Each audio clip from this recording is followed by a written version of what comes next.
나누고자 하는 말씀의 제목인데요.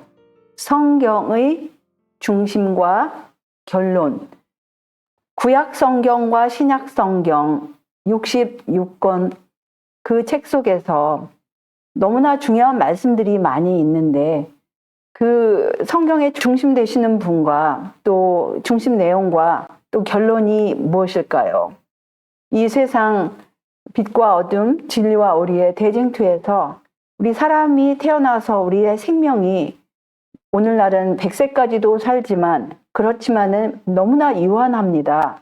우리가 사람이 살아가면서 배우는 것도 많고 그중에 특별히 하나님을 믿노라 하는 자녀들은 하나님 말씀 가운데서 늘 우리가 배우는데 그동안 혹시 배운 것 중에서도 우리가 오해할 수 있다라는 거예요.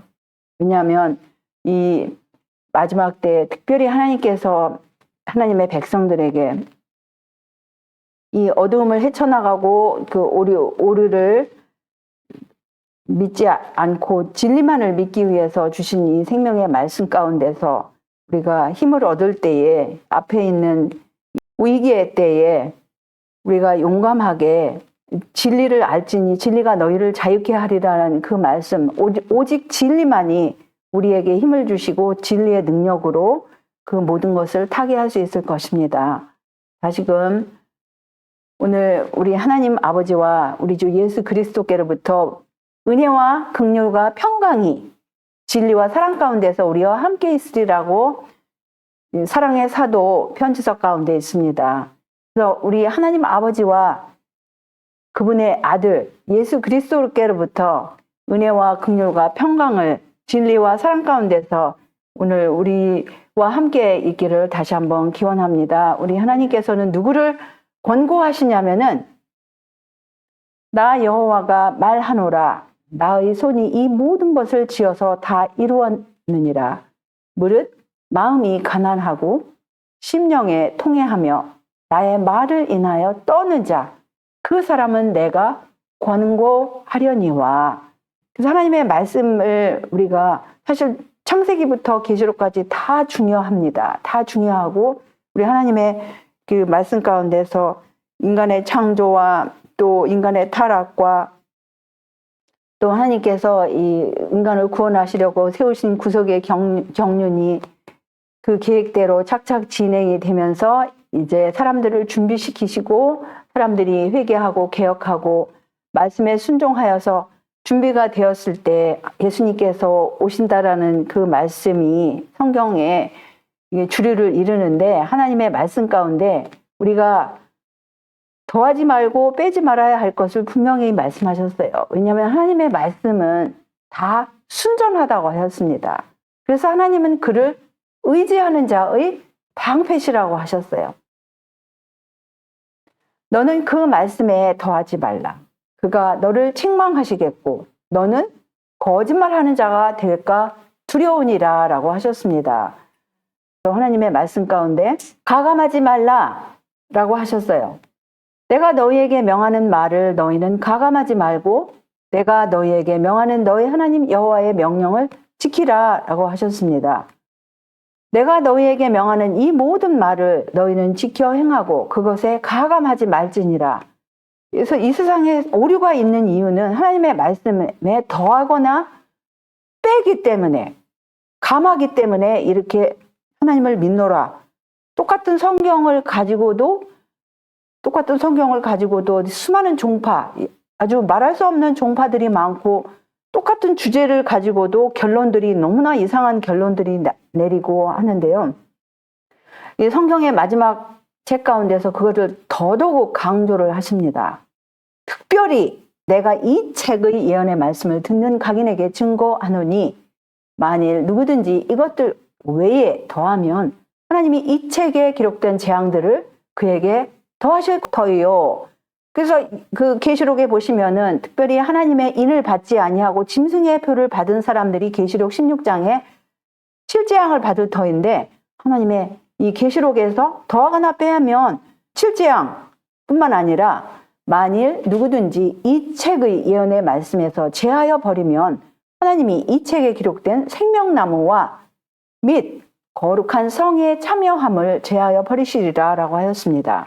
그래서 하나님의 특별히 하나님의 모든 말씀에 더하거나 빼거나 그렇게 하지 말아야 되는데 더더욱이나 이 계시록 예수 그리스도의 계시록에서는 더하거나 그것을 뺄 때는 이렇게 무서운 경고의 말씀을 여기서 넣어주셨습니다. 하나님의 말씀 가운데 우리가 이해할 수 없는 말씀들이 있어요. 하나님께서 인간에게 보여주시지 않은 그런 생각들이 하나님의 생각이 있습니다. 왜냐하면 인간이 너희들은 알 필요가 없어. 이건 너의 구원과는 상관이 없어. 이런 거는 하나님께서 그냥 오묘하게 그냥 살짝 지나가는 그런 말씀들이 있고 어떻게라고 설명하지 않는 그런 말씀들이 있어요. 그 사실만을 말씀을 하시면서 어떻게 그 오묘한 사실을 하나님께서 인간들에게 설명을 안 하시는 그런 부분들이 있습니다. 우리 인간들이 인간사도 다 몰라요. 오묘한 일이 많죠. 우리가 남자와 여자가 만나서 사람이 태어난다. 이거 그 사실은 알지만 그 오묘한 물론 인간들이 뭐 설명을 하죠. 정자와 난자가 만나서 뭐 핵분열이 일어나서 뭐 여자도 되고 남자도 되고 그렇지만은 그것이 어떻게 그렇게 가능할 수 있는가? 이것은 하나님께 속하신 거예요. 그런데 성경 말씀에는 오묘한 그런 일들이 많이 어떻게 설명할 수 없는 일들이 많이 예를 들어서 어떻게 마리아 예수님의 어머니 마리아가 남자도 없이 그 예수님을 낳을 수 있을까? 성령으로 잉태했을까? 그 사실은 우리가 분명히 알지만 어떻게는 설명을 못한다라는 사실입니다. 그렇지만은 확실히 나타난 것은 우리와 우리 자손들에게 똑같다고 그랬어요. 그리고 확실히 나타난 것은 무엇과 관련이 되었나? 이 율법의 모든 말씀을 행하게 하나님의 율법을 순종하게 하기 위해서 확실하게 나타냈다라는 것을 우리는 기억을 해야 합니다. 우리가 이 나타난 것을 분명히 깨달아야 하는데요. 너희 마음에 그리스도를 주로 삼아 거룩하게 하고 너희 속에 있는 소망에 관한 이유를 묻는 자에게는 대답할 것을 항상 예비하되 온유와 두려움으로 하고 라고 하였습니다. 우리 속에 있는 소망에 관한 이유를 분명히 나타난 하나님의 말씀으로 우리가 묻는 자들에게 알고자 하는 자들에게 찾는 자들에게 온유와 두려움으로 이렇게 대답할 것을 항상 예비하라는 말씀이에요. 사랑의 사도가 쓴 글 가운데 특별히 이제 계시록이 있는데요. 예수 그리스도의 계시라. 이는 하나님이 그에게 주사 반드시 속히 될 일을 그 종들에게 보이시려고 그 천사를 그 종 요한에게 보내어 지시하신 것이라 라고 하였습니다. 많은 사람들이 요한계시록 하는데 그거는 아닙니다. 요한계시록이 아니라 예수 그리스도의 계시. 그냥 차라리 요한계시록이라고 하지 마시고 계시록이라고 하시든가 아니면 예수 그리스도의 계시록. 그것이 더 정확한 성경의 말씀입니다. 계시라는 거는 뭐예요? 계시는 그 헬라어의 원어를 보실 것 같으면은 이렇게 폭로한다, 나타난다, 보여준다. 그렇게 그런 뜻들이 여기에 포함이 되어 있습니다. 그런데 그 순서를 보실 것 같으면 이 계시록의 순서를 볼 것 같으면 먼저 하나님께서 누구에게 주셨냐면은 그는 누구냐? 예수 그리스도. 하나님께서 예수 그리스도께 주시고 그 다음에 그 천사. 이 천사는 아주 중요한 일이 있을 때마다 나타나신 분인데 그분이 침례 요한의 사가랴께서 제사장으로서 거기서 성소에서 봉사하고 계시는 동안에도 나타나셨고 또 이분은 예수님의 어머니 마리아에게도 나타나신 분이에요. 그런데 이분은 또 사랑의 사도 요한에게도 나타나셔서 그에게 이거를 보여주셨습니다. 그런데 원래 이것을 보여주신 분은 하나님과 예수님께서 천사를 통해서 요한에게 보내주신 거예요. 그 사이에 누가 끼지가 않아요. 그걸 우리가 분명히 하십시다.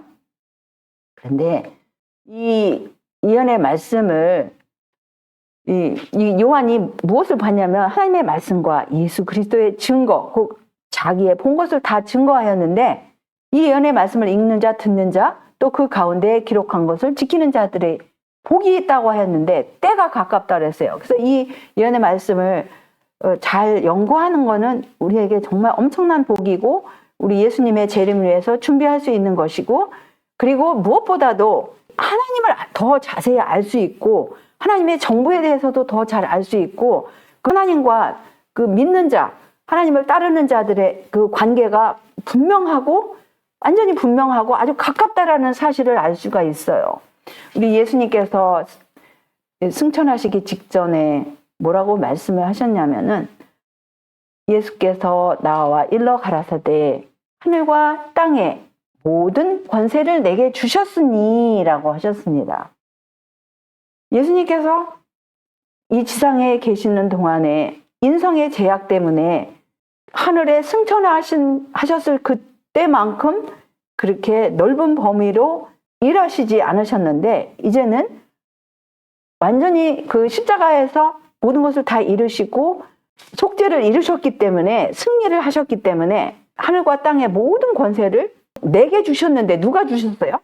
하나님 아버지께서 그분의 독생자께 원래 있었던 그 전지전능하신 힘을, 그 지혜를, 그 시야를 다 주신 거예요. 여기서 이 말씀과 관련되어서 사랑의 사도에게 전해진 계시 가운데 볼 것 같으면은, 사대 교회의 사제에게 편지하기를 하나님의 일곱 영과 일곱 별을 가진 이가 가라사대 내가 네 행위를 아노니 네가 살았다 하는 이름은 가졌으나 죽은 자로다. 그래서 여기 이 하나님의 일곱 영과 일곱 별을 가지신 분이 누구인가 하면은, 여기 또 계시록 5장 6절에 보시면 그분의 정체가 나와요. 내가 또 보니 보좌와 네 생물과 장로들 사이에 어린 양이 섰다 그랬어요. 어린 양이 누구의 어린 양이죠? 하나님의 어린 양. 하나님께 합당히 드릴 제물이 되신 오직 한 분, 하나님의 어린 양 오직 한 분, 그분의 독생자죠. 그분이 섰는데 일찍 죽음을 당한 것 같았는데 그분께 일곱 뿔과 일곱 눈이 있었다 그랬어요. 근데 그 눈이 온 땅에 보내심을 입은 하나님의 일곱 영이라고 하였습니다. 그래서 예수님께서는 이 하늘과 땅의 모든 권세를 가지신 분인데, 그것을 여기서는 이렇게 하나님의 일곱 영과 일곱 별, 일곱 뿔, 일곱 눈을 가지신 분으로 그분이 어떠한 분이신가를 나타내는 거예요. 그분이 전지전능하신 분이라는 것을 여기서 말씀하시고 계십니다. 일곱 뿔, 일곱은 완전하다. 뿔은 능력을 나타내죠. 또 일곱 눈, 완전한 눈, 시야도 되고 또 모든 것을 꿰뚫어 보실 수 있는 지혜가 있으신 분이에요. 그러니까 전지전능하신 하늘과 땅의 모든 권세를 가지신 분인데, 그분이 세상 끝날까지 항상 함께 하시리라고 말씀하시면서 그분께서 말씀하시기를 그러므로 너희는 가서 모든 족속으로 제자를 삼아 아버지와 아들과 성령의 이름으로 침례를 주고 내가 너희에게 분부한 모든 것을 가르쳐 지키게 하라. 볼지어다 내가 세상 끝날까지 너희와 항상 함께 있으리라 라고 하셨어요.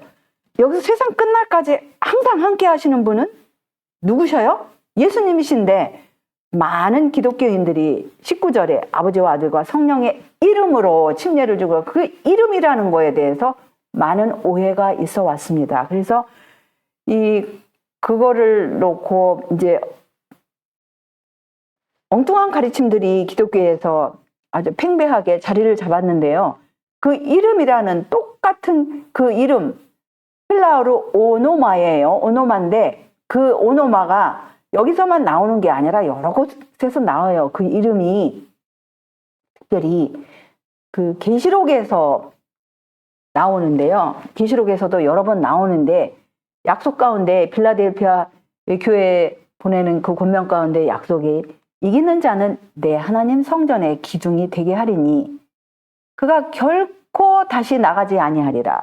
내가 하나님의 이름과 하나님의 성, 곧 하늘에서 내 하나님께로부터 내려오는 새 예루살렘의 이름과 나의 새 이름을 그 이 위에 기록하리라. 그래서 여기 보시면 이기는 자에게 그 이름이 지금 3가지가 기록이 됐는데, 여기서 조금 전에 마태복음 28장 19절에 그 새 이름이 나오고 여기서 새 이름이 나와요. 그러면 이 무조건 새 이름이라 그래서 그 마태복음 19장을 놓고 어떤 분들은 세 분에게 경배를 드리자. 그럼 여기도 새 이름, 새 3이라는 그 3번의 이름이 나오는데, 그러면 여기도 여기 3분에게 경배를 드립니까? 새 예루살렘에게 경배를 드릴 수 없잖아요. 이름이라는 뜻에는 여러 가지 의미가 있습니다. 문자적인 이름도 있고 상징적인 이름도 있고, 이름이라는 그 뜻에는 또 특징, 특성, 또 역할. 그래서 여기서 하나님의 특성, 하나님의 그 역할, 또 새 예루살렘의 특성이 무엇인가, 또 예수님의 새로운 그 역할이 무엇인가, 이것이 이기는 자들에게 기록이 되는 거예요. 그것이 예수님의 그 새로운 특성 가운데, 역할 가운데 예수님께서 승천하시기 전에 제자들에게 이미 가르쳐 주신 말씀, 그 뭐예요? 예수님께서 그동안 제자들과 함께 하셨는데 이제는 새로운 보혜사라고 그러셨어요. 또 다른 보혜사라고 하셨어요. 왜냐하면 그분께서는 이제 육체로 함께 하시지 아니하고 그분의 영으로 세상 끝날까지 항상 함께 하시는 그 역할로서 그것을 깨달은 사람이 예수님께서 나와 항상 함께 하신다. 그래서 이길 수가 있는 거예요. 그래서 그 사람들이 특별히 끝까지 이기는 이 사람들이 누구냐면은 14만 4천이 있어요. 근데 그들은 예수님과 함께 시온산에 섰고, 시온산은 뭐가 있던 거예요? 하나님의 성소가 있던 곳이고, 또 하나님의 성소 중심부는 뭐가 있어요? 지성소 안에 하나님의 보좌가 있고, 하나님의 보좌 그 시은자 밑 궤 안에는 하나님의 계명이 들어있어요. 이들의 그 이마에는 누구의 이름이 기록되어 있냐면 어린 양의 이름과 그 아버지의 이름을 쓴 것이 있다고 그래요. 어떤 곳에는 그냥 아버지의 이름만 있고, 어떤 번역에는 이 2분의 이름이 기록이 되어 있습니다. 그래서 14만 4천은 자기의 구세주가 누군지 확실히 알아요. 하나님이 누군지 확실히 알아요. 그리고 그들에 관해서 또 그 있는 말씀이 뭐냐면은 이 4천사가 사방 바람에 불지 못하도록 이렇게 붙들고 있는데, 이유가 무엇입니까? 살아계신 하나님의 인을 하나님의 백성들에게 치려고, 하나님의 종들의 이마에 인치려고 이렇게 사방 바람을 천사분들이 지구 네 모퉁이에서 붙들고 계시는데, 그 다음에 이제 소개하는 말씀들이 뭐냐면은 14만 4천들이 그 인침을 받는, 각 지파마다 인침을 받는 그 말씀이 나오는데요. 그래서 이 살아계신 하나님의 인 가운데는 무엇이 들어있어요? 그분의 이름이 들어있어요. 이름이 들어있는데, 이 살아계신 하나님의 그 이름이 들어있는 말씀을 이제 곧 소개할 텐데요. 이 쇠천사 기별 가운데 그가 큰 음성으로 가로되 하나님을 두려워하며 그에게 영광을 돌리라. 이는 그의 심판하실 시간이 이르렀음이니 하늘과 땅과 바다와 물들의 근원을 만드신 이를 경배하라고 하잖아요. 근데 지금 하늘과 땅과 바다와 물들의 근원을 경배하라는 이 말씀 가운데, 이 말씀이 지금 어디서 지금 이 말씀을 우리가 볼 수 있냐면은 이 하나님의 계명 가운데 그 4번째 계명에 안식일을 기억하여 거룩히 지키라는 이 계명, 특별히 강조하는 이 계명의 이 십계명의 중심부에 있는데, 이 제7일에는 일하지 말고 쉬라라는 거예요. 이유가 뭡니까? 11절에 보시면 이는 엿새 동안에 나 여호와가 하늘과 땅과 바다와 그 가운데 모든 것을 만들고 제7일에 쉬었습니다. 그러므로 나 여호와가 안식일을 복되게 하여 그날을 거룩하게 하였느니라 라고 하였습니다. 그래서 하나님께서 이 거룩하게 하신 그 기록이 어디에 있냐면은 창세기로 가실 것 같으면 천지와 만물이 다 이룬 다음에 일곱째 날에 하나님께서 쉬셨어요. 왜냐하면 하나님께서 일곱째 날을 복 주시고 거룩하게 하셨습니다. 왜냐하면 창조의 기념일로서 하나님께서 그날을 이렇게 복을 주시고, 하나님의 지금 우리가 일주일 하면은 이 일주일 7일 제도는 인간의 역사 가운데 어디서도 찾을 수 없어요. 오로지 성경에서만 이 7일 제도가 나오는데, 하나님께서 이렇게 복을 주시고 거룩하게 하신 그 이유는 하나님께서 창조의 모든 것을 이제 맡으시고 쉬신 그 기념일인데, 거기에 이제 안식일 계명에 하나님의 이름이 들어있잖아요. 그 하나님께서 누가 주인인가? 나 여호와가 하늘과 땅과 바다 그 모든 것을 만든 내가 주인이다. 그래서 여기서는 내가 주인이고 내가 어떻게 하였고 하나님의 도장이 들어있는 날이에요. 하나님의 인장이 들어있는 날이에요. 하나님의 이름이 들어있는 날입니다. 그래서 이 마지막 때에 특별히 이렇게 큰 음성으로 다시 하늘과 땅과 바다와 물들의 근원을 만드신 이를 경배하라고 여기서 외치는 장면을 우리가 볼 수 있는데, 이것은 영원한 표징이고 대대의 표징으로 주셨다고 하였습니다. 그래서 이것은 그 창조의 기념일은 언제 십자가에서 못 박힌 것이 아니고 새하늘과 새 땅에서도 지키는, 이사야 66장에 보시면은 새하늘과 새 땅에서도 창조의 기념일을 하나님의 백성들이 지키는 대대의 표징이고 영원한 표징이고 하나님과 하나님의 참 백성 사이에 표징으로 주셨어요. 그래서 하나님께서 거룩하게 하시는 그 하나님이라는 거를 아는데, 하나님께서 이렇게 오늘 이 거룩한 날 우리가 하나님을 경배하러 이렇게 나오지 않았습니까? 그런데 하나님께서 특별히 정말 이 중요한 말씀을 주셨어요. 계시록 14장인데 14장 가운데는 앞부분을 보실 것 같으면은 14만 4천에 대한, 제가 이걸 뭐 일일이 여기서는 다 설명을 못해요, 시간상. 근데 그 계시록 14장은 왜 중요하냐? 여기서 이 계시록 14장에 보실 것 같으면은 그 앞부분은 14만 4천이고 중간 부분은 세천사 기별이고 그 마지막 결론은 예수님의 재림에 관한 장면이에요. 그래서 이 14만 4천 다음에 무엇이 있냐면은 이제 바로 세천사 기별인데, 24만 4천 가운데 그 특성이 특별히 이 사람들은 그 이마에 어린 양의 이름이 있고 그 아버지의 이름이 있을 뿐만 아니라 이 사람들은 땅에서 구속함을 얻어요. 사람 가운데서 구속함을 얻어요. 그래서 죽음을 맛보지 않는 사람이고, 이 사람들은 여자로 더불어 더럽히지 않았어요. 타락한 여자는 타락한 교회들과 더불어 더럽히지 아니하고 정절이 있습니다. 그 사람들의 이 가르침 가운데 또 생애 가운데 정절이 있어요. 그래서 어린 양이 어디로 인도하든지 따라가는 자가 되고, 사람 가운데서 구속을 받아 처음 익은 열매로 누구에게 속했습니까? 하나님과 어린 양에게 속한 자들이라고 하였어요. 그래서 그 입에 거짓말이 없고 흠이 없는 자들이라고 하였습니다. 그래서 그 다음 그 장면을 보시면 이 세천사의 기별이 나와요. 그래서 세천사의 기별 가운데 보시면은 좀 전에 보신 그 창조주를 경배하고 그분을 두려워하고 영광을 돌리라는 말씀 전에 영원한 복음이 있어요. 세천사 기별 가운데 영원한 복음이 있고, 그 다음에 둘째 천사 기별 가운데는 바벨론이 무너졌다라는 거를, 그 다음에 세 번째는 짐승의 표를 받지 말라라는 거. 짐승의 표를 받지 말고, 왜냐하면 짐승의 표를 받으면 칠재앙을 받으니까 밤낮 쉼이 없어요. 그러니까 이제 정말 성도가 되고 싶으면 하나님의 계명과 예수 믿음을 지키라 이거예요.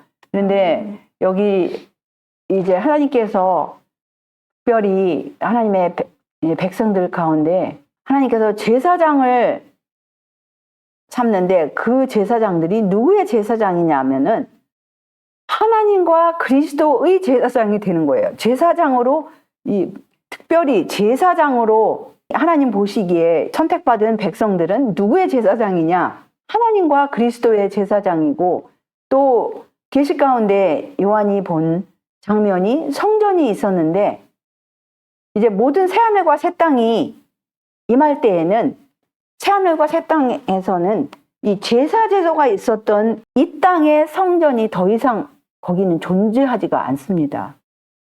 왜 그러냐? 누가 성전이냐? 여기서는 새하늘과 새 땅에서는 주 하나님, 전능하신 주 하나님, 그 하나님과 그분의 독생자 어린 양이 성전이 되시는 거예요. 다른 분이 없어요. 여기서 오해의 소지가 없습니다. 전혀 우리는 여기서 오해할 이유가 없습니다. 그 다음에 그 새하늘과 새 땅에 해나 달이 없어요. 지금 우리는 해가 없으면 이 지구상이 얼마나 깜깜하고 할 수가 없겠죠. 하루만 해가 없어도 얼마나 우울하겠습니까? 우리 24시간 가운데 겨울에 해가 짧아요. 춥잖아요. 여름에는 해가 길어요. 더워요. 그렇지만 해가 있기 때문에 여름에 모든 것이 자랍니다. 곡식이 익어요. 해가 있기 때문에. 그리고 밤에 달이 있을 때는 밤에 달이 있기 때문에 그래도 우리가 필요하면 나가서 이렇게 달 구경도 할 수 있잖아요. 어두우면은 달이 없으면은 도무지 나갈 수가 없어요. 그런데 새하늘과 새 땅에서는 그 해가 또 달이 필요 없습니다. 왜냐하면 하나님과 그분의 독생자, 그분들이 비추시기 때문에 그렇습니다. 그래서 또 다른 분이 여기서도 없죠. 여기서 더하거나 빼면 안 됩니다. 왜냐하면 예수님께서 이 지상에 계시는 동안에 무슨 말씀을 하셨어요? 일하시는 분을 분명히 말씀하셨어요. 누가 일하시나? 내 아버지께서 이제까지 일하시니 나도 일한다. 하나님 아버지와 예수님께서 일을 하시는 거예요. 또 그분들의 심부름꾼이 누구냐? 천사분들이에요. 가브리엘 천사, 그 이외에 가브리엘 천사의 또 이외에 다른 천사분들이 수호 천사로 하나님의 백성들을 보호하고 계십니다. 그래서 지금 일하시는 분들, 이 땅에서나 하늘에서나 일하시는 분들을 우리가 볼 수 있어요. 여기에 또 다른 분이 그 신성의 분이 개입하지 않음을 우리는 볼 수 있습니다. 아멘. 그리고 예수님께서 오실 때에 준비하지 않은 사람들이 너무나 절망스러운 소리를 지르는데 무슨 소리를 지르냐면은 이거는 기도도 아니고 그냥 너무나 절망 가운데 부탁을 하는 소리인데 구원받지 못한 사람들, 예수님의 재림을 위해서 준비하지 못한 사람들이 소리를 지르는 장면입니다. 그들은 하나님과 예수님께 기도하지 아니하고 산과 바위에게 소리를 지르면서 자기들을 위해 떨어져서 보좌에 앉으신 이의 낫에서와 어린 양의 진노에서 우리를 가리우라, 이런 처절한 울음소리를 우리가 볼 수 있습니다. 지금 예수님께서 오실 때에 그분의 하나님 아버지와 그분의 독생자, 그분들의 영광이 너무나 환하기 때문에 지금 이들은 감당을 못하는 장면이에요. 구원받은 사람들은 여기서 그들이 이제 승리의 노래를 부를 때 흰옷을 입고 종려가지를 들고 보좌 앞과 어린 양 앞에 서서 자기들을 누가 구원하셨는지를 알아요. 그래서 그들이 큰 소리로 외쳐 가로되 구원하심이 보좌에 앉으신 우리 하나님과 어린 양에게 있도다. 그래서 여기는 우리가 계시록을 연구할 때 꼭 기억해야 할 말씀, 서두에서 부탁드렸죠. 이 예언의 말씀에서 더하는 사람에게는 재앙이 그에게 더할 것이고, 죄하는 사람들에게는 생명나무에서 또 그 성에 참여하면서 제하여 버림을 당한다고 하였습니다. 그래서 이들은, 이 구원함을 받는 자들은 그 평화의 의논이 두 사이에 있고 영원한 복음이 어떤 분이 세우셨는가를 알고, 그들은 정말 이 영원한 복음, 하나님이 세상을 이처럼 사랑하사 독생자를 주신 자기를 사랑하신 분이 누군지, 하나님의 사랑이 누군지, 하나님의 사랑이 어떻게 나타났는지, 자기 독생자를 주심으로 본인을 살리신 거를 아는 거예요. 그래서 그 독생자 때문에 우리 죄를 위해서 화목제로다가 그 아들을 보내신 거를 그들은 너무나 확실하게 이 영원한 복음을 압니다. 그래서 이 하나님의 사랑이 그들의 마음 가운데 새겨지기 때문에 그 사랑의 힘으로 날마다 살 수 있는 거예요. 그 사랑의 힘으로 그 하나님이 이처럼 그 무서운 그 사형을 당하셨는데 우리가 당해야 할 그 죽음의 선고, 우리의 사형 대신에 그 화목제물로 무서운 죽음을 당하신 그 사랑의 힘으로 그들은 날마다 살아갈 뿐만 아니라 앞으로 다가올 환난의 때에도 넉넉히 이길 수 있는 것을 우리가 알 수 있습니다. 그래서 그들은 자기가 누구를 믿는지를 알아요. 왜냐하면 예수님께서 이렇게 말씀을 하셨기 때문에 근심할 필요도 없어요. 왜냐하면 하나님을 믿으라 또 나를 믿으라, 하나님을 믿으니 또 나를 믿으라. 우리 예수님께서 분명히 이렇게 말씀하신 것을 알고 예수님 안에 아버지가 계시고 아버지께서 내 안에 계심을 믿으라 라고 하셨습니다. 그 예수님께서, 하나님과 예수님이 어떻게 서로 안에 계실 수 있을까요? 어떻게 이 두 분께서 서로 안에 계실 수 있을까요? 그분들의 영으로, 그분들이 하나님 아버지께서 아들에게 주신 영으로 이렇게 서로 간에 하나가 되는 거예요. 그리고 이 구원받은 백성들은 그 하늘나라가 누구의 나라인지를 분명히 알아요. 하늘나라가 누구의 나라입니까? 우리 주 하나님 아버지와 그의 그리스도, 그의 독생자, 그러니까 하나님과 그리스도의 나라가 하늘나라, 온 우주의 소유주가 하나님 아버지와 그분의 독생자라는 거를 이 계시로 분명히 드러난, 더하거나 빼지 말아야 할 그 말씀 가운데서 우리는 볼 수 있습니다. 우리가 하나님의 백성들이 앞으로 엄청난 위기에 둘러싸일 거예요. 이 지상의 모든 것이 이제 격렬하게 이제 흔들흔들하고 쟁투가 있을 터인데 우리가 이렇게 엄숙한 사건들이 우리 앞에 일어나고 하는 이때에 우리는 우리 소망에 관한 이유, 그것이 무엇인지를 분명히 알아야 된다 이거예요. 또 하나님의 말씀 가운데 이 하나님의 보좌가 나옵니다. 보좌가 나오는데 예수님께서 내 보좌라고 주장하시는 그 보좌는 누구의 보좌입니까? 하나님 아버지의 보좌예요. 그리고 더 분명히 더하거나 빼지 말아야 할 이 말씀, 성경에 결론을 내리는 마지막 책 중에 마지막 장 서두에서 이 수정같이 맑은 생명수의 강이 어디서 나오느냐? 하나님과 어린 양의 보좌로부터 나옵니다. 그리고 다시는 저주가 없을 거예요.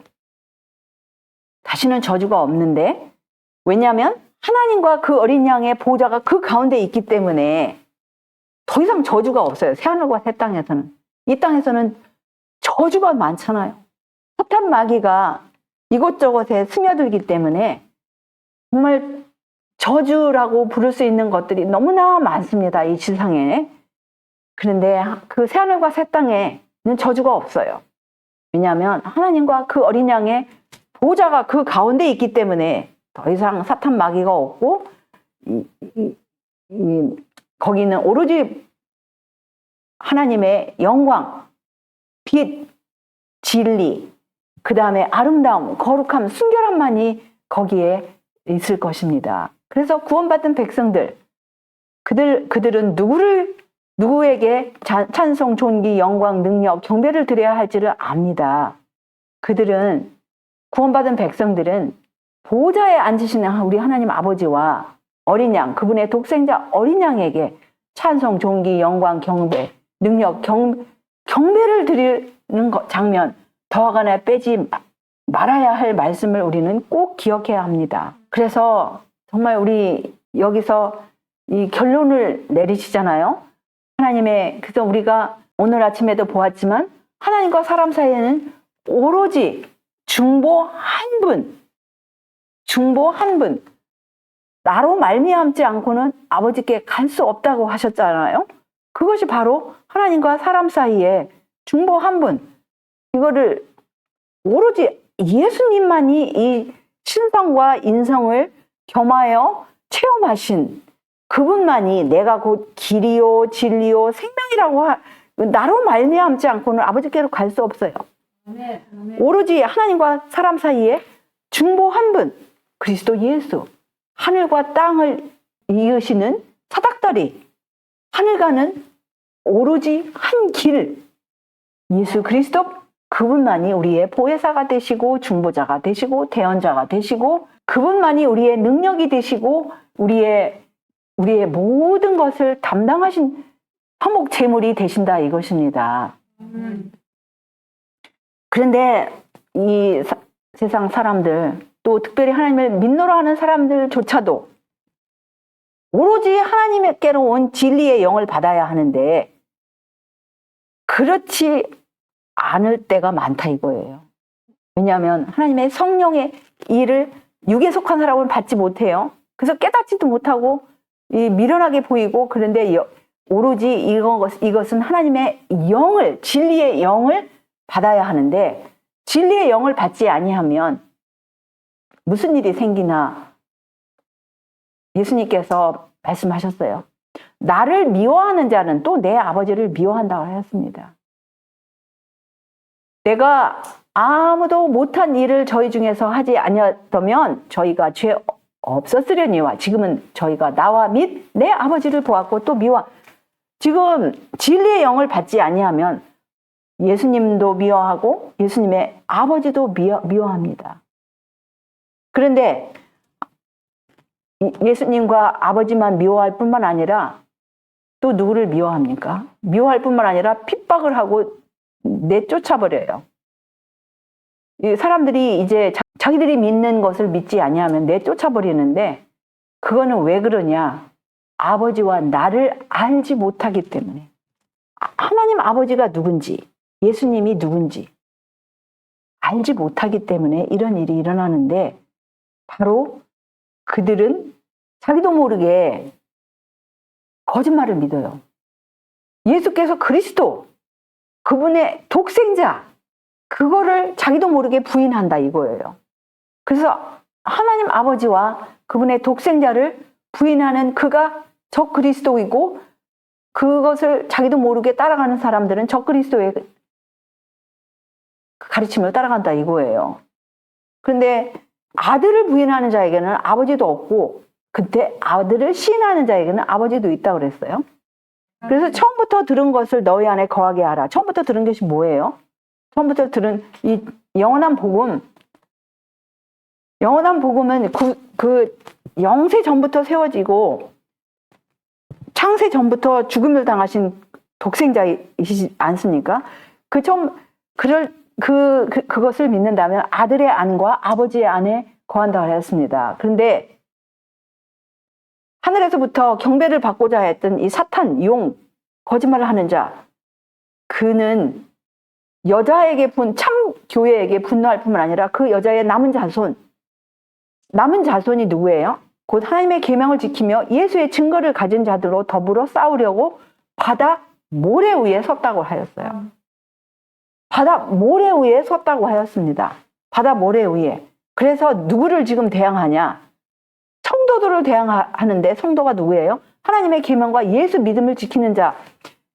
그래서 진정으로 우리가 성도들, 하나님의 계명과 예수 믿음을 지키는 자는 그냥 마지막 때만 핍박받는 것이 아니라 정말 철저하게 우리가 하나님의 계명을 알고 순종할 때는 가까이서 멀리서 핍박을 받아요. 가까이서 멀리서. 그건 사탄 마귀, 적 그리스도의 영으로 엄청난 핍박을 합니다. 그런데 우리가 정말 이 마지막 때에 하나님께서 주신 이 말씀 가운데 하나님의 계명이 이렇게 중요하고, 특별히 이 하나님의 계명이 지키는 자가 성도라고 여기 더하거나 빼거나 하지 말아야 할 것을 또 강조하는 그 말씀이 바로 여기 또 이제 제가 자주 이 말씀을 인용하는데요. 그 두루마기를 빠는 자들, 그 두루마기를 빠는 자가 누구라고요? 그 계명, 그분의 계명을 행하는 자들이 복이 있다고 그랬어요. 그들이 생명나무에 나아가고 문들을 통하여 성에 들어갈 권세를 얻기 때문에 그렇게 이 두루마기를 빨고 흰옷을 입고 하나님의 계명을 지키는 자, 그들이 복이 있다고 하였습니다. 아멘. 그리고 그렇게 다 준비가 된 자들에게 정말 그 준비가 되었을 때 예수님께서 구름을 타고 오실 때에 이들은 정말 아멘 할렐루야 할 수 있을 것입니다. 왜냐하면 각인의 눈이 그 당시에 살아있는 사람들은 다 볼 거예요. 그리고 예수님께서 약속하시기를 내가 속히 오리라고 하였어요. 그리고 이 책의 예언의 말씀을 지키는 자가 복이 있다고 하였어요. 이 책의 예언의 말씀을 지키는 자가 여기서 더하거나 빼지 말아야 할 예언의 말씀 가운데 뭐 여러 가지 그 예언적인 그 시간표들도 있겠지만 특별히 사람들이 지나치고 아니면 의도적으로 무의식적으로 다루지 않는 그런 말씀들, 그 지키는 자가 복이 있다고 하였어요. 그리고 내가 속히 오리라 또 강조하시죠. 그다음에 내가 줄 상이 내게 있어 각 사람에게 그의 일한 대로 갚아주리라 하시고 또 말씀하시기를 이것들을 증거하시니가 가라사대. 이것들을 누가 증거하셨는지 답이 나와요. 내가 진실로 속히 오리라. 오시는 분이 누구예요? 여기서 이제 대답하기를 아멘 주 예수여 오시옵소서. 그러니까 이것들을 증거하신 이는 예수님이십니다. 그분이 내가 진실로 속히 오리라고 이렇게 말씀을 하시면서 주 예수의 은혜가 모든 자들에게 있을지어다 말씀하십니다. 그래서 우리가 정말 우리 주 예수 그리스도께서 오실 때에 우리가 언제라도 아멘 주 예수여 오시옵소서 하기 위해서 그분의 은혜가 우리 모두에게 매일 매 순간 함께 하시기를 우리 주 예수님의 이름으로 다시 한번 기원하면서 말씀을 여기서 줄이겠습니다. 아멘. 하늘에 계신 우리 아버지, 오늘 성경의 중심 되시는 예수 그리스도의 계시를 통하여 복을 허락하신 그 은혜에 감사와 찬양을 올리옵나이다. 이 말씀을 통하여 창조주와 구속주가 누구이신지, 경배의 대상이 누구이신지를 분명히 보여주시는 이 말씀, 다시 한번 감사와 찬양을 올려오며 이 예언의 말씀을 읽는 자와 듣는 자와 그 가운데 기록한 것을 지키는 자에게 복을 허락하신 그 복에 우리 모두가 끝까지 참여할 수 있도록, 그래서 이 마지막 때에 정말 주님께 충성하는 살아계신 하나님의 인을 받는 귀한 백성들 모두 될 수 있도록 인도하여 주시옵기를 예수님의 이름으로 간절히 기도 올리옵나이다. 아멘.